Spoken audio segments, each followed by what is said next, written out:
Setiap kali nak mula simpan, mesti ada je kecemasan. Sampai bila tuan-puan nak hidup harap tak jadi apa-apa tuan-puan?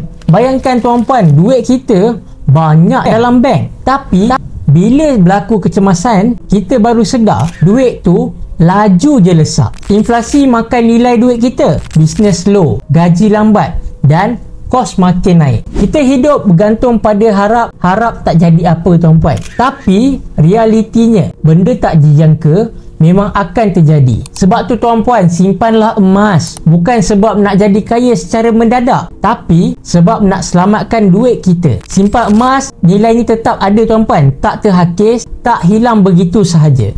So tuan-puan, saya Azri Rashid, seorang dealer public gold. Kalau tuan-puan ada duit, jangan tunggu kecemasan datang baru nak mula simpan emas. Yang mana tuan-puan mulakan sekarang, simpan emas. So tuan-puan, saya boleh guide tuan-puan dari A sampai ke Z. Klik link di bio atau DM saya sekarang.